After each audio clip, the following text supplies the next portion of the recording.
Pile Poule. Dialogue pour le temps présent et pour les temps futurs. Une émission de Marc Wielinski, tous les dimanches de 13h à 14h sur RCJ.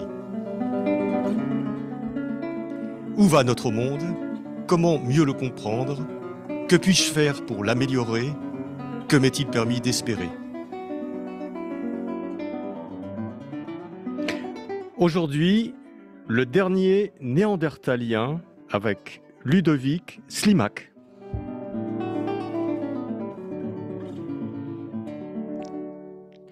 Ludovic Slimak, bonjour. Bonjour, bonjour.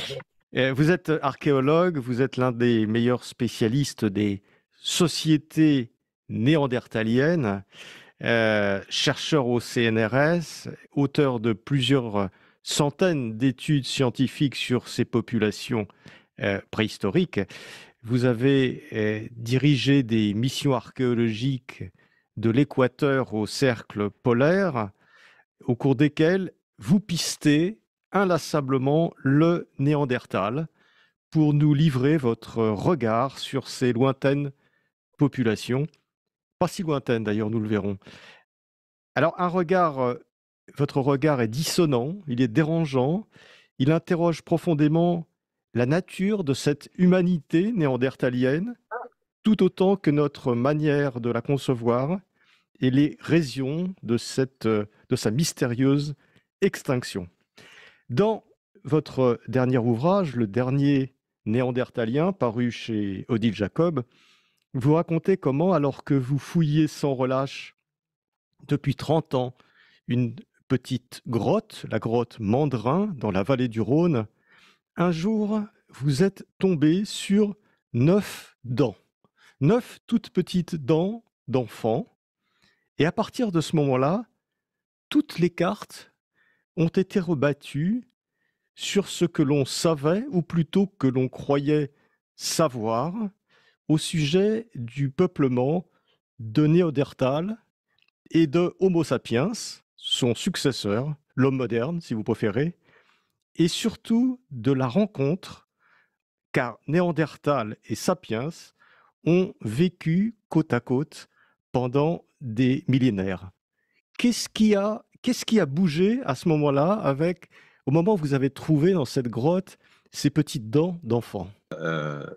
D'abord, dans cette grotte, à la grotte Mandrin, on est dans la vallée du Rhône et on travaille depuis 33 ans. On a commencé en 1990, donc c'est un travail sur le temps très long et effectivement, à 2 à 4 mois par an de fouilles, on a rencontré 9 petites dents qui sont essentiellement des dents de lait. Et ces dents de lait-là proviennent de niveaux archéologiques qui ont pour les plus anciens 120 000 ans. Et pour les plus récents, entre 40 et 45 000 ans, qui est précisément le moment de l'extinction néandertalienne. Ce qui est très intéressant, c'est que ces dents-là étaient censées être toutes néandertaliennes et que lorsque Clément Zanoli, qui lui aussi est chercheur au CNRS, s'est penché, il les a analysées dans le détail, il m'a dit, tiens, écoute, effectivement, elles sont néandertaliennes, mais la dent qui est au milieu de ta séquence archéologique et qui avait 54 000 ans, il me dit, cette dent-là est une dent d'Homo sapiens archaïque. Et ça change beaucoup de choses dans la mesure où, il y a 54 000 ans, il n'est pas censé y avoir des Homo sapiens. Donc, nous sommes des Homo sapiens. Néandertal est une autre humanité qui s'éteint entre 40 et 45 000 ans et qui est censé s'éteindre au moment où arrive Homo sapiens sur le continent européen. Et là, on est 10, 12 millénaires avant l'arrivée de Sapiens, telle qu'elle était connue, et on voit un passage, on voit des campements sapiens dans cette cavité et en territoire néandertalien. Et un recul très important dans le temps de l'arrivée de Sapiens sur le continent et surtout des questionnements sur les relations qui ont pu exister entre ces deux humanités et toute une enquête qui va à ce moment-là se mettre en place. En fait, pas à ce moment-là, puisqu'en fait, cette enquête entre Néandertal et Sapiens a débuté avec le début des fouilles archéologiques et que En réalité, donc cette étude-là, donc de ces 9 dents, on l'a publiée en 2022. Mais dès 2016, en étudiant non pas les dents, mais les silex que l'on retrouve, les milliers de silex que l'on retrouve dans la grotte, on réalise qu'on a très certainement une incursion, un passage de ces populations d'Homo sapiens en territoire néandertalien. Et ça, on le réalise en fait avant d'étudier les dents. Mais donc, va se mettre en place une enquête, et une enquête qui est étonnante, puisqu'on réécrit et l'histoire des premiers sapiens sur notre continent et la question de l'extinction et des relations que nous avons eues avec cette autre humanité qui est l'humanité néandertalienne. Oui, parce qu'avec cette dent de sapiens retrouvée au milieu des autres, vous avez tout simplement reculé de 12 000 ans, si je comprends bien, l'arrivée, ou avancée, je ne sais pas dans quel sens on peut le dire, mais enfin, en tout cas, vous avez fait valoir que Sapiens était probablement arrivé dans ces environnements 12 000 ans plus tôt qu'on ne le pensait. Oui, et ça pose beaucoup de questions, sachant qu'effectivement, sur l'Europe continentale, on n'a pas de traces aussi anciennes des populations sapiens. Je veux dire, sur l'Europe occidentale, on voit sapiens il y a 42 000 ans. Du côté de l'Europe orientale, on peut le reculer à 45 000. Et là, en vallée du Rhône, on fait un grand saut dans le temps, on fait un grand écart. La question, c'est, et qui s'est posée alors à ce moment-là, c'est comment est-ce qu'on peut aborder ces questions du peuplement de ce continent et des relations entre Néandertal et Sapiens et avoir un saut comme ça de 12 millénaires. C'était une véritable interrogation, mais en fait, il est très probable que c'est la localisation du site qui ici fasse sens et nous permette de comprendre ce qui se passe. La vallée du Rhône, en fait, l'Europe est un continent qui est extrêmement segmenté géographiquement avec les Pyrénées, les Alpes, le Caucase, le Massif central. C'est un espace qui est extrêmement cloisonné. Et il n'y a pas de jonction directe entre l'espace méditerranéen, entre l'Europe méditerranéenne et l'Europe continentale. Et le seul axe migratoire naturel, c'est cette vallée du Rhône où on a la grotte Mandrin. Et cette vallée du Rhône, en fait, correspond au grand corridor migratoire entre l'Europe méditerranéenne et l'Europe du Nord. Et on sait que les populations sapiens sont sur les berges de la Méditerranée de manière très ancienne. Si vous reculez au-delà il y a 100 000 ans, 150 000 ans, 200 000 ans, vous allez dans l'est de la Méditerranée et on se trouve face à des populations d'Homo sapiens. Donc on sait que là, sur les rives méditerranéennes, ces populations-là sont là très anciennement et que ces populations vont coloniser une grande partie de l'Eurasie il y a 80 à 100 000 ans. Si vous allez du côté de l'Asie du Sud-Est, du côté du Laos, du côté de la Chine, vous allez avoir des traces très très anciennes aussi d'Homo sapiens.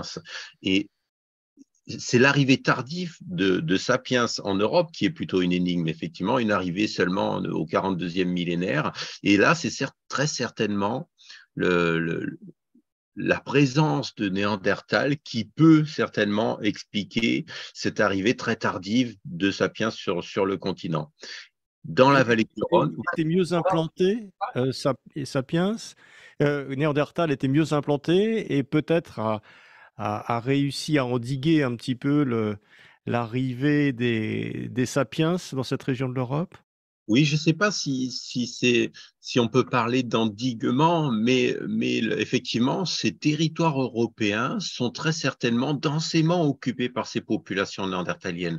On va retrouver Néandertal du côté de l'Asie, du côté de la Sibérie, du côté du Levant, mais peut-être que dans ces régions-là, les densités de population néandertalienne étaient moins importantes et que les territoires étaient beaucoup plus libres. Et Vous savez, on est face à des populations de chasseurs-cueilleurs, de nomades, mais ça ne veut pas dire que ces gens sont dans l'errance. Un nomade, il s'inscrit dans un territoire, c'est-à-dire qu'un nomade, il va avoir un cycle de déplacement sur un territoire annuel qui va aller de cette montagne à cette vallée, à cette colline, et il va rester globalement sur un territoire qui est très défini. Et donc, quand une population arrive sur un nouveau territoire, le fait qu'il y ait déjà d'autres populations induit une réelle complexité. On ne va pas s'installer sur n'importe quel territoire, n'importe comment. On va devoir développer un réseau social, des relations, des échanges pour pouvoir s'installer sur ce territoire. Et c'est très certainement ce qui se passe et ce qui explique que Sapiens arrive très tardivement en réalité en Europe. Mais ce tardivement, on l'avait placé vers 42 000 et nous, on le place avec notre équipe au 54e millénaire. C'est un grand saut dans le temps, d'autant plus que ce qu'on constate avec justement ces petites dents et tous ces silex dans cette séquence archéologique, c'est que ces populations d'Homo sapiens en vallée du Rhône vont être ensuite remplacées par d'autres populations néandertaliennes qui vont réinvestir ce territoire. Et ce processus dans lequel on a Néandertal, puis Sapiens, puis à nouveau Néandertal, puis à nouveau Sapiens, là, ça nous donne vraiment des intercalations sur un même territoire. Et ces mouvements-là, ces échanges-là, ces remplacements-là n'avaient jamais été constatés sur le continent européen et nous permettent vraiment de réécrire ce que furent les relations entre ces deux humanités et viennent nous parler de ces moments de colonisation et en ultime instance de ce qui fut la plus grande extinction d'humanité, puisque ces processus-là vont finir de toute façon inéluctablement par l'extinction de cette humanité qui est assez différente de nous, qui sont les populations néandertaliennes. Alors, on va revenir assez longuement justement sur cette population et sa nature. Mais donc, vous nous confirmez, enfin, vous avez confirmé ce qu'on savait déjà, c'est-à-dire que les deux humanités, si on peut appeler les choses ainsi, Sapiens et Néandertal, ont cohabité pendant très longtemps, alors que nous, on est habitués à vivre avec une humanité unique, c'est-à-dire que tous les humains sont exactement les mêmes d'un point de vue génétique, d'un bout à l'autre de la planète actuellement. Mais à cette époque, il y avait donc ces deux humanités euh, très, très, très différentes qui ont cohabité pendant des milliers d'années. C'est-à-dire, ce n'est pas l'un qui a remplacé l'autre de façon immédiate. Oui, il faut arriver à faire, c'est difficile, vous le soulignez bien, de faire cet effort intellectuel qui permette de se dire que sur la planète, à une époque, il y a eu des humanités différentes. Et effectivement, pour nous, c'est quelque chose de très, très exotique parce qu'aujourd'hui, il n'y a vraiment qu'une humanité. On se comprend tous instinctivement, on a les mêmes réflexes. Les seules divergences, elles sont culturelles. Et ces divergences-là, les divergences culturelles sont à la marge par rapport à ce que furent les divergences entre Sapiens et Néandertal.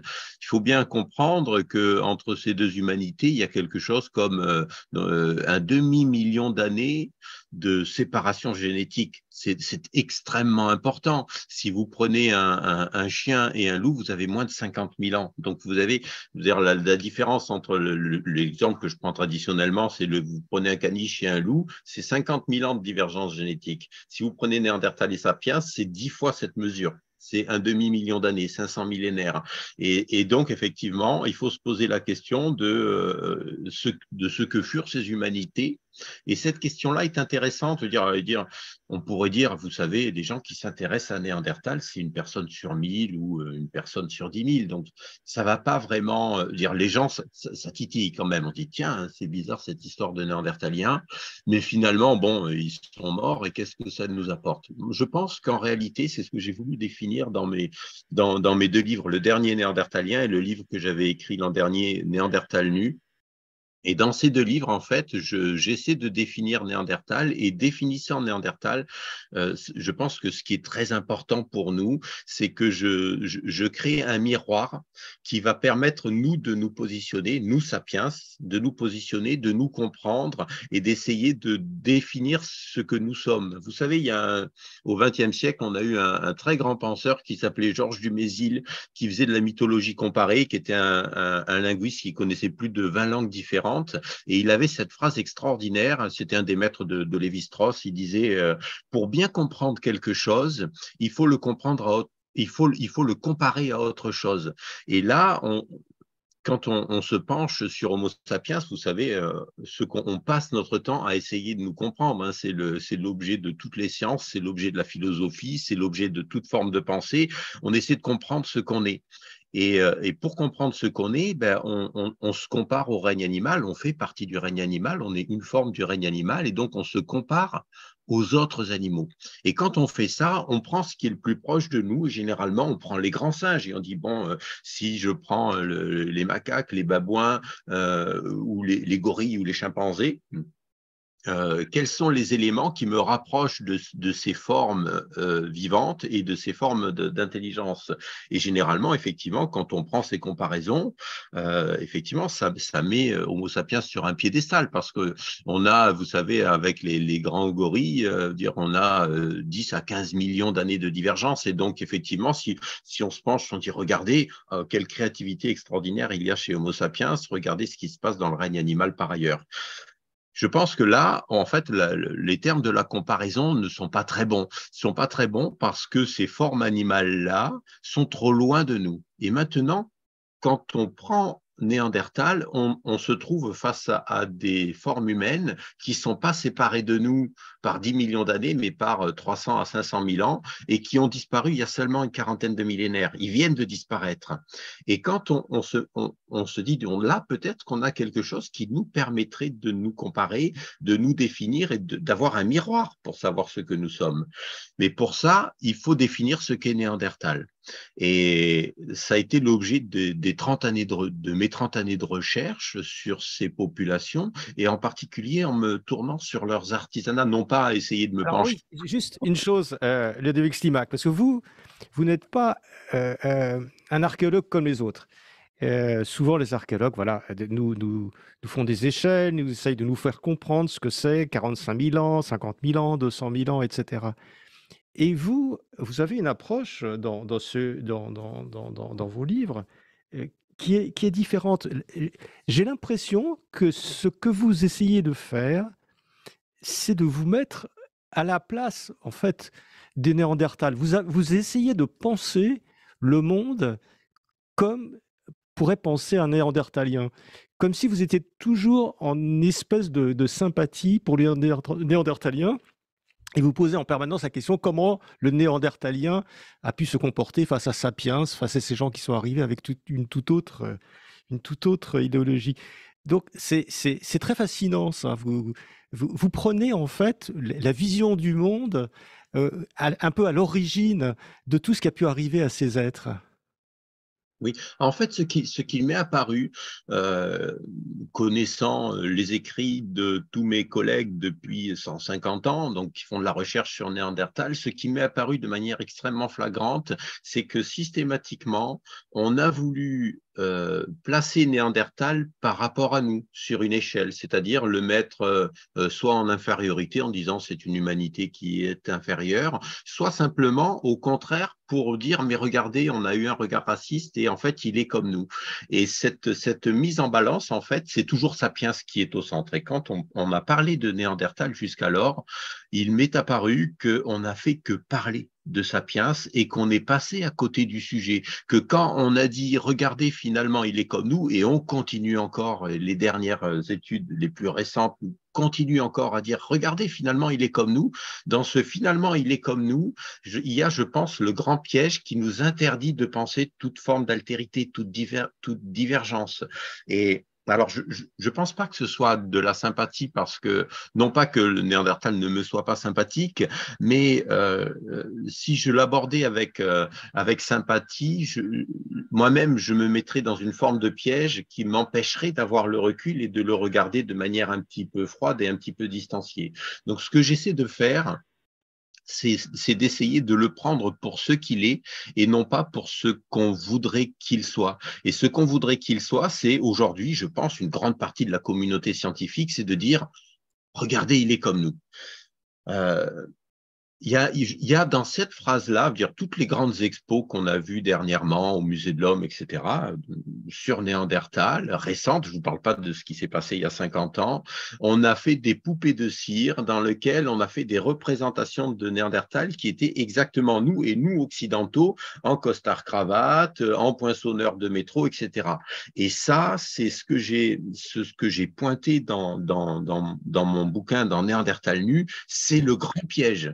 C'est-à-dire, c'est très précisément ce qu'on a fait au 19e siècle. On est allé prendre des gamins, par exemple, dans les Amériques, on est allé chercher au sein des populations natives américaines, donc des Indiens d'Amérique, des Indiens des plaines, on allait prendre les gamins, on leur a coupé les cheveux, on les a mis dans des scolarisations obligatoires, on leur a désappris leur langue, on les a forcés à prendre telle ou telle forme de religion, c'est généralement des formes du christianisme, et ensuite on les a pris en photo et on a dit, regardez, maintenant ce sont des humains, ils sont comme nous.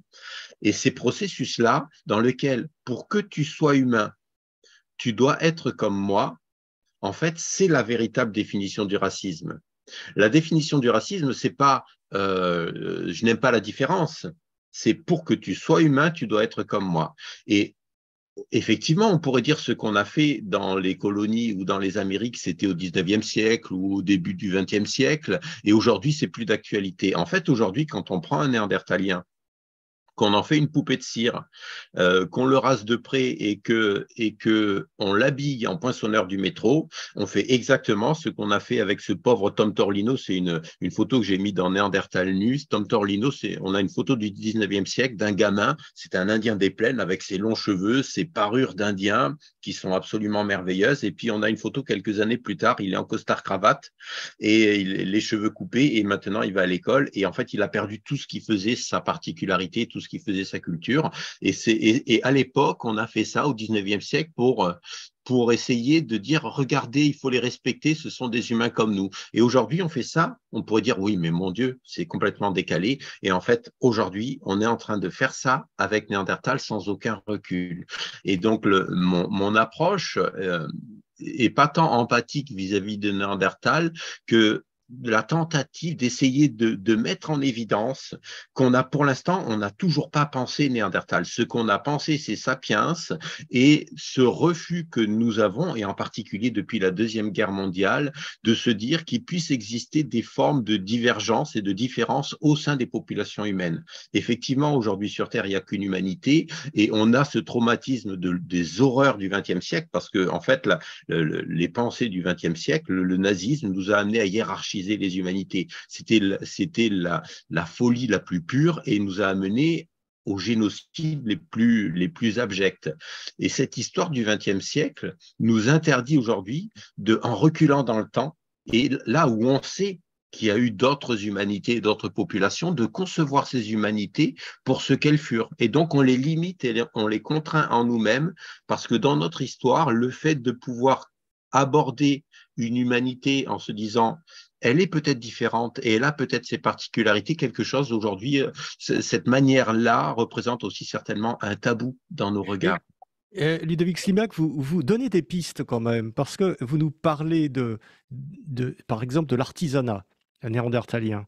Et vous nous dites que c'est un artisanat qui est d'une grande beauté, qui est d'une grande beauté esthétique, et d'une grande finesse, c'est-à-dire que c'était un artisanat. En fait, ce que vous entendez, c'est que cette vision, cette technologie des Néandertaliens était différente de la nôtre, mais qu'elle n'était pas pré-sapiens d'une certaine façon. C'était une vision un peu différente de l'artisanat. Comme si il y avait eu deux visions du monde à un moment donné qui s'étaient affrontées ou qui s'étaient confrontées, puis il y en a une qui a disparu. Oui, et je pense que c'est précisément ça, c'est ce dont nous parlent ces silex et ces artisanats, c'est ces manières d'être au monde. Et effectivement, quand on prend des objets néandertaliens, vous relevez ces phrases. Ce sont non seulement des objets très beaux, mais pour certains d'entre eux, quand on va voir des tailleurs de silex, des expérimentateurs, aujourd'hui, il y a beaucoup d'expérimentateurs, on leur dit, tiens, refais-moi ça. Il y a un certain nombre d'objets néandertaliens qu'ils n'arriveront pas à refaire parce que c'est trop technique et ça demande une maîtrise qui est vraiment totale. Et donc, on voit de très, très grandes maîtrises techniques, une très grande créativité.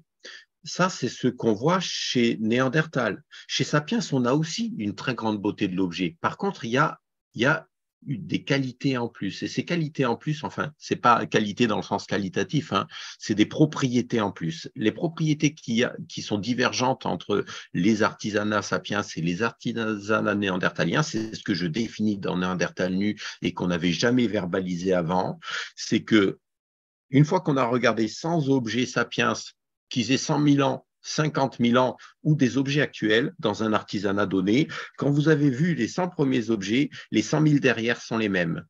Et quand vous prenez un objet néandertalien, qui lui aussi est très beau, les 100 000 derrière sont tous différents. Et ça, c'est quelque chose d'extrêmement important parce que, bon, Néandertal est comme Sapiens sur un autre point, c'est qu'il y a plein de cultures néandertaliennes. On ne peut pas dire les Néandertaliens. Il y a des Néandertaliens, il y a 40 000 ans dans la vallée du Rhône qui ne sont pas les mêmes qu'il y a 50 000 ans, qui ne sont pas les mêmes qu'il y a 55 000 ans. Les cultures évoluent, les cultures changent, les sociétés. Par contre, on voit un point commun. Le problème, c'est qu'en fait, la culture vient flouter. On n'a jamais su déterminer ce qu'était Néandertal parce qu'à chaque fois, on s'est dit, oh, c'est juste des divergences culturelles. Et en fait, il y a une propriété qui, elle, ne relève pas du tout de la culture, c'est que chaque objet est unique. Quelles que soient les sociétés néandertaliennes, vous pouvez prendre des néandertaliens du sud de l'Espagne ou du nord de la Belgique il y a 100 000 ans ou il y a 50 000 ans, vous allez avoir cette même réalité. Chaque objet est unique. Alors que si vous prenez des artisanats sapiens, les productions sont systématiquement en série, normalisées, standardisées. Et ça, ces productions standardisées, ce sont nos logiques. Et ces logiques-là, même quand on recule loin dans le temps, on retrouve nos logiques artisanales, nos manières de penser le monde. Et chez Néandertal, ça n'avait jamais été conçu, ça n'avait jamais été verbalisé. Il y a une très, très grande créativité et chaque objet est unique. Et dans cette créativité, quand on va un petit peu plus loin, on s'aperçoit que c'est de manière très évidente une dialectique entre les matières exploitées, donc le Néandertal, ce qu'on en retrouve, c'est essentiellement des silex, des roches dans lesquelles ils ont fait leurs artisanats. Et en fait, on s'aperçoit que quand Néandertal conçoit son projet artisanal, il se dit, tiens, je vais faire une arme. Il prend la roche dans laquelle il va tailler le silex et en fonction de sa couleur, de sa texture et de la forme de cette roche, il va adapter son projet. Chez Sapiens, c'est jamais ça. Chez Sapiens, s'il a un projet, et quel que soit le silex, sa couleur ou sa texture, il va reproduire toujours le même projet et on va reconnaître très précisément ses manières de faire. Par exemple, de la pointe de l'Espagne jusqu'au Levant méditerranéen, sur 4000 km, on va reconnaître des populations qui font toujours la même chose à 1 millimètre près. Ça, c'est un truc qui est Sapiens. Est-ce que c'est pas ça, Ludovic Slimak, qui a donné la prééminence à Sapiens, c'est-à-dire que d'une certaine façon, il a transformé l'artisanat en une technologie. Son artisanat à lui était plus une technologie, donc plus efficace dans son environnement, alors que celle de Néandertal restait plus artisanale. C'était une technologie extrêmement unitaire. En fait, quand on regarde ces artisanats, ce qu'on voit, bien sûr, c'est des traditions, mais derrière, on voit des manières d'être au monde. Ce qui est important, c'est que quand je regarde des outils, bon, un silex, ça se lit comme un livre, mais une fois qu'on dire, il ne faut pas s'arrêter à l'artisanat, il faut dire de quoi nous parle cet artisanat. Et cet artisanat, il nous parle des manières d'être au monde, des manières de concevoir le monde. Quand je vous dis Sapiens est hyper standardisé dans ses artisanats et dans ses productions, je vous dis en même temps, il existe quelque chose dans la nature de Sapiens qui le pousse dans la nature, pas dans la culture. Hein. Ce n'est pas un truc occidental, c'est un truc dans la nature biologique de Sapiens, quels que soient les Sapiens, qui pousse à faire tous ensemble la même chose, à être normalisés, à être standardisés et à ne pas aimer la divergence. Et effectivement, vous le relevez, ces processus de normalisation et de standardisation qui nous habitent tous très profondément nous donnent objectivement, ce n'est pas une question de supériorité ou d'infériorité quand on parle de Néandertal et Sapiens, c'est que ces processus de standardisation qui sont des processus mentaux donnent objectivement une très grande efficience, une très grande efficacité.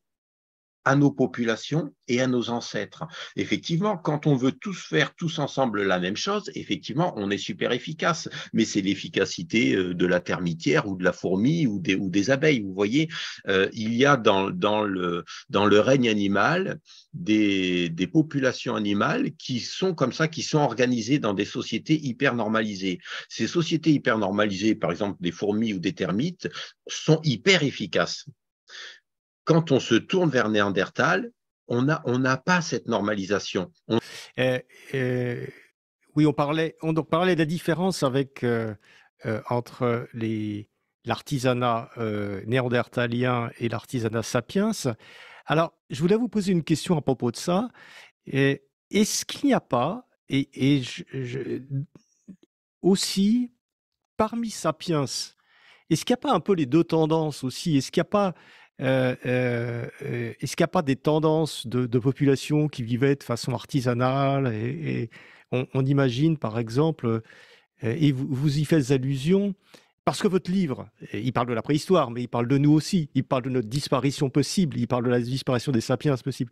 Et par exemple, quand les populations amérindiennes ou les Mayas, les Incas, etc., ont vu arriver les Espagnols, est-ce que c'est pas un petit peu néandertal dans le sens artisanal et quoique les villes d'Amérique étaient très grandes, etc. Mais est-ce qu'il n'y a pas deux visions du monde finalement qui se sont affrontées à un moment donné et deux choses qui ont fait qu'ils n'ont pas compris pourquoi ces Espagnols venaient essayer de conquérir, essayer de trouver de l'or, etc.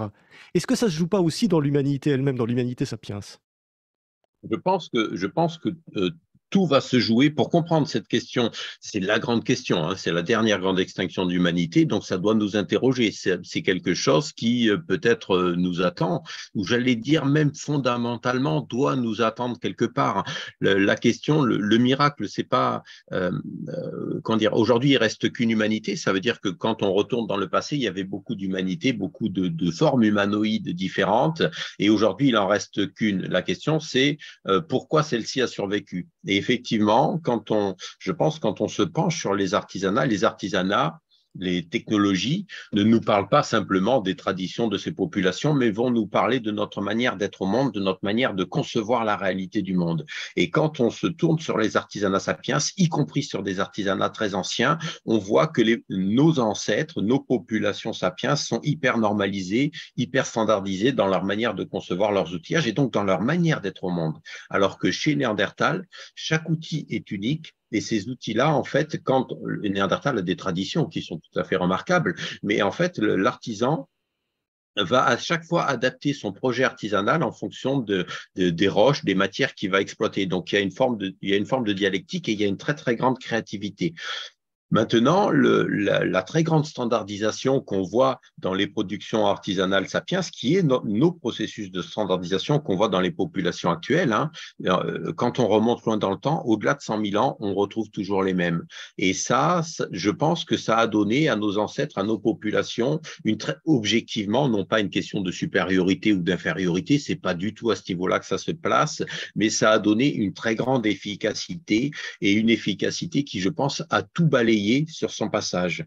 Et effectivement, vous donnez des exemples aujourd'hui de populations qui sont de cultures différentes. Mais effectivement, entre des populations nomades, si vous prenez des nomades de la forêt amazonienne qui vivent encore aujourd'hui, certaines populations avec peu de contact avec les Occidentaux et les populations occidentales, vous allez voir des divergences qui sont frappantes, mais qui ne sont que d'un point de vue de l'organisation sociale et culturelle des sociétés et pas du tout c'est pas des divergences de front, c'est-à-dire que si aujourd'hui vous avez la chance d'élever un petit gamin dont les parents venaient de la forêt amazonienne, il va grandir avec vous et ce que vous allez avoir, c'est exactement vous. C'est-à-dire que sa manière de comprendre le monde est la vôtre et les divergences ne sont que culturelles. Si vous aviez à élever un petit néandertalien, et qui grandit avec vous. La question, c'est est-ce que à la fin, cela donnerait un adulte qui serait précis, qui comprendrait le monde précisément comme vous le comprenez, ou est-ce que cela donnerait malgré tout euh, un individu qui comprend le monde de manière différente? Et ce dont nous parlent ces artisanats anciens néandertaliens, c'est que très précisément, il est très probable que Néandertal ne concevait pas le monde comme nous le concevons, et que ces divergences-là n'étaient pas de l'ordre de la culture, mais de l'ordre de la nature et de la biologie de ces populations. C'est quelque chose qu'on appelle, vous savez, l'éthologie, c'est la science du comportement, et vous comprenez que l'éthologie des chats n'est pas celle des chiens, et qu'il y a quelque chose dans le comportement qui distingue ces deux populations animales. Et donc la question qu'on n'avait jamais posée avant mes deux bouquins, avant Néandertal lui et le dernier Néandertalien, c'est non pas est-ce que Néandertal est supérieur ou inférieur ou égal, etc. Ça, c'est pas des bonnes questions, c'est pas des questions scientifiques. La question qu'on doit poser, c'est a-t-il existé une éthologie néandertalienne? Est-ce que Néandertal concevait le monde biologiquement tel que nous le concevons? Et je pense que quand on se tourne sur les millions d'objets que nous ont légués ces populations néandertaliennes, la réponse est très probablement non. Et la balance n'est pas nécessairement au bénéfice de Sapiens. C'est-à-dire que quand on regarde ces artisanats, on se dit, mais la très grande créativité, la très grande liberté d'être que l'on trouve dans les productions artisanales néandertaliennes, il semble de manière assez frappante qu'on ne le retrouve pas dans les artisanats sapiens. Est-ce que finalement, Ludovic Slimak, on se demande en vous écoutant et en vous lisant si les Néandertaliens n'étaient pas finalement les derniers humains? C'est une vraie question et c'est une question qui surtout ne doit pas nous faire sourire. Euh, C'est une question de définition. Je vous ai dit que Néandertal nous offrait cette chance incroyable d'avoir de la production d'un miroir qui nous permette de définir aujourd'hui ce que nous sommes au monde. Et quand on se penche sur cette mise en miroir qu'on arrive à définir enfin un peu ce qu'est Néandertal, on a en miroir on peut définir ce qu'est Sapiens, puisque là, on peut le mettre en comparaison et dire, bon, voyons comment réagissent les deux populations. Si la définition de l'humanité avait été celle de la créativité et de la liberté d'être, eh bien, effectivement, il faut se poser cette question.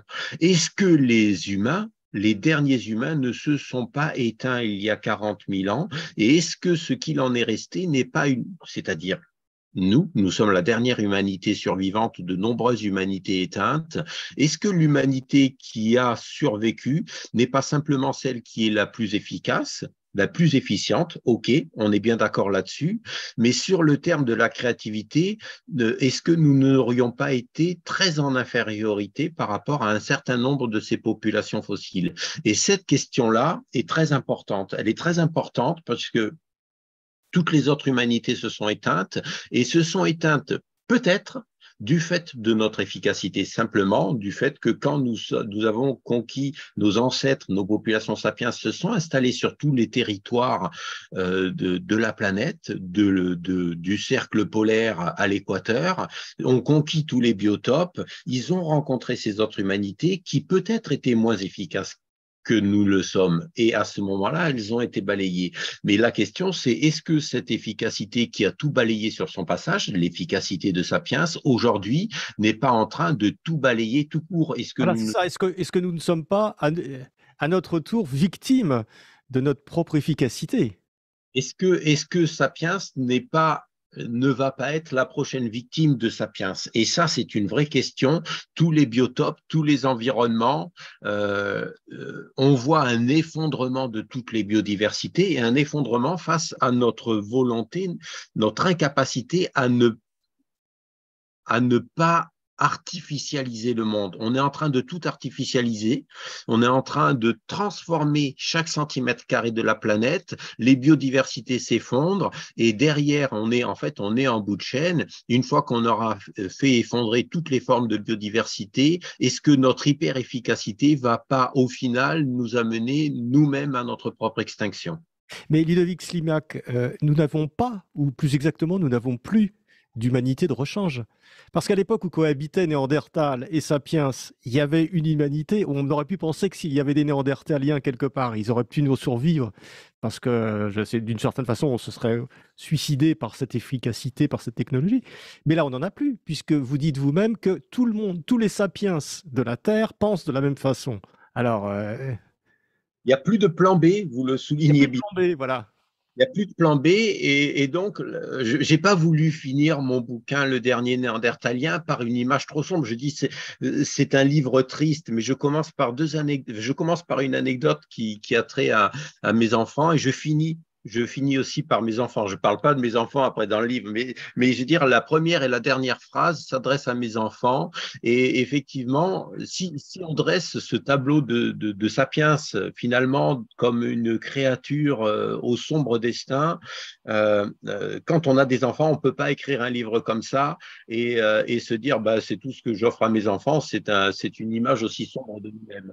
Et donc, j'ai continué. C'est des livres, vous savez, d'abord, c'est des livres qui s'adressent à tout le monde. C'est des récits de voyage et c'est pas. C'est tout à fait passionnant à lire. Effectivement, c'est des récits de voyage en même temps mélangés. C'est des voyages dans le temps et voyages dans l'espace, de la même façon.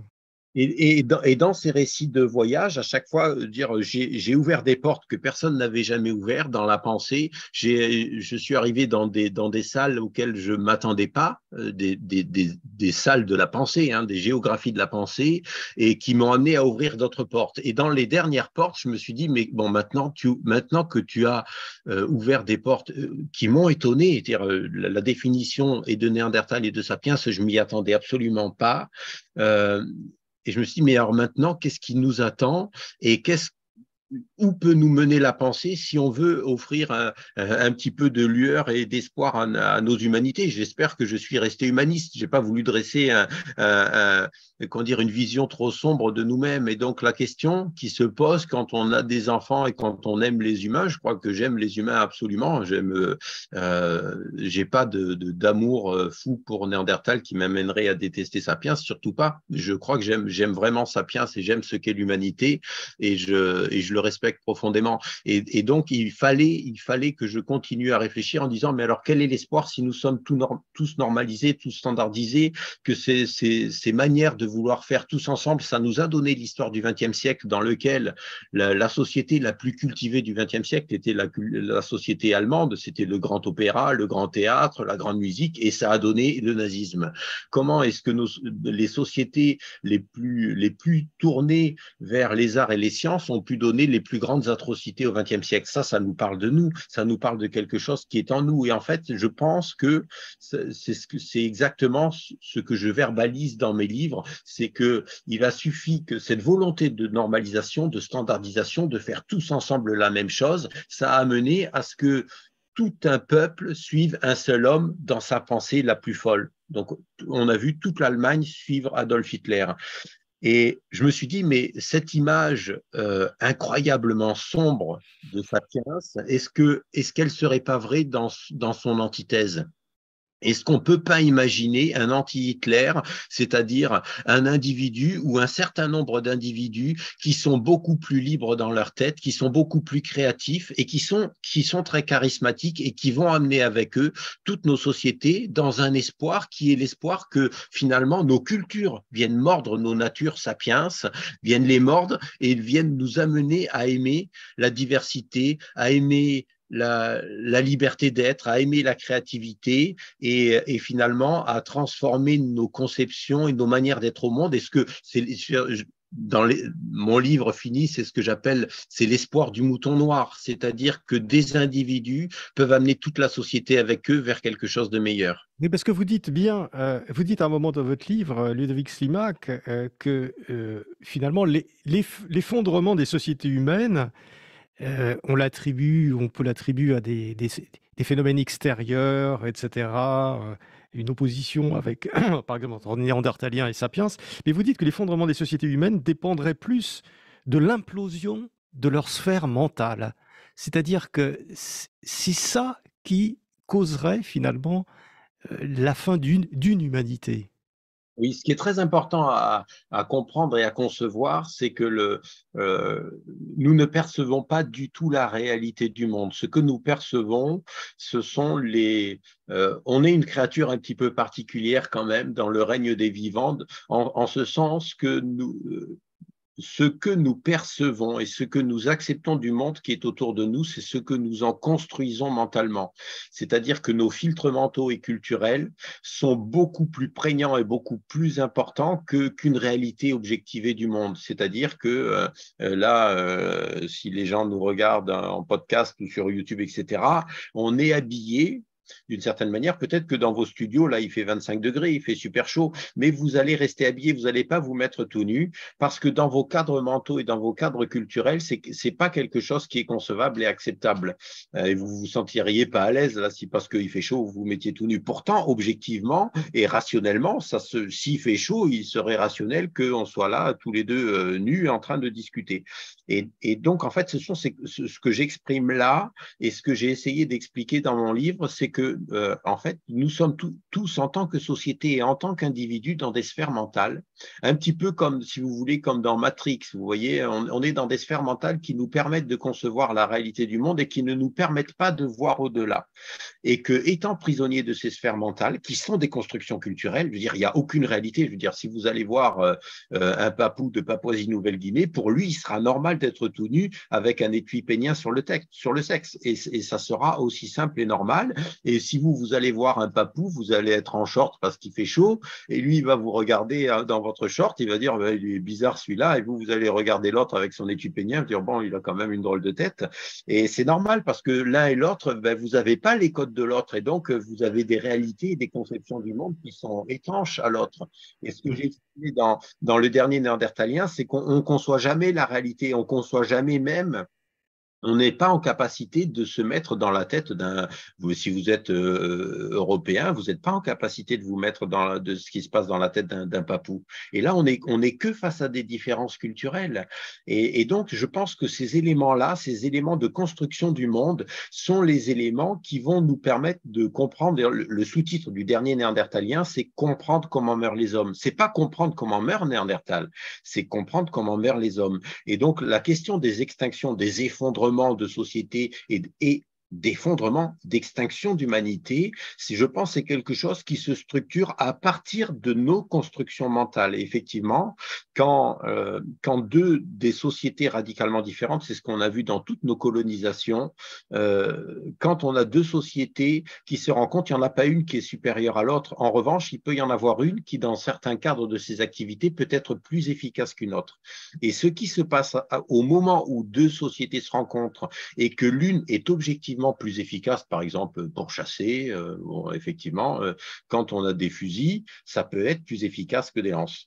Et quand ces sociétés-là se trouvent en confrontation, simplement le fait de se rencontrer, je ne parle pas de conflit, hein, le fait de se rencontrer, les gamins qui vont grandir et qui grandissent dans la société qui est objectivement moins efficace vont voir l'efficacité du monde de l'autre société et les valeurs que normalement doivent leur transmettre leurs parents, leur père et leur mère, leur dire, tu sais, on chasse comme ça, on utilise nos arcs, on fait nos pointes de flèche comme ça.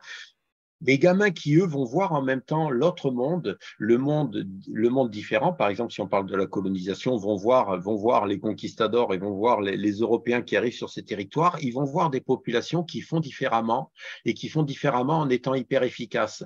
Et les structures mentales de ces gamins qui sont dans ces sociétés aborigènes vont s'effondrer, c'est-à-dire qu'ils vont plus pouvoir acquérir, il va plus y avoir pour eux de logique à se dire, ben oui, c'est comme ça qu'on doit chasser, alors qu'à côté, d'autres sociétés vont chasser de manière différente et de manière plus efficace. Et je pense qu'à ce moment-là, c'est les sphères mentales. Et les sphères mentales, ces gamins qui devraient grandir et vivre comme vivaient leurs parents, ne vont plus pouvoir suivre complètement les manières de leurs ancêtres et ces sociétés-là vont se liquéfier et s'effondrer sur elles-mêmes. Je pense qu'il n'y a même pas besoin de conflits violents dans les interactions entre Oui, les c'est populations. ça. C'est ça, cette vision que vous apportez. Alors, on arrive malheureusement, Ludovic Slimak, à la fin de notre entretien. Et je renvoie tout le monde à votre dernier livre, donc Le dernier néandertalien, chez Odile Jacob. Le précédent, c'était Le Néandertalien nu. Je ne sais pas chez quel éditeur, c'est le même éditeur? Oui, Oui. les deux c'est Odile Jacob. Ouais. Voilà, exactement. Donc, je renvoie nos auditeurs et spectateurs à ces livres passionnants qui, comme on l'a vu, posent des problèmes non pas uniquement de savoir ce qu'était Néandertal, pourquoi il a terminé son existence, mais aussi des questions sur nous et sur notre humanité et sur la façon dont nous pouvons envisager notre avenir, et notre présent et notre avenir. Merci beaucoup, Ludovic Slimak. À très bientôt. Merci, au revoir.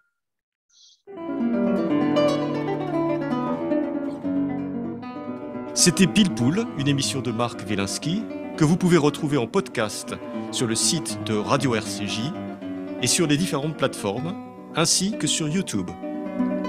À dimanche prochain, 13h.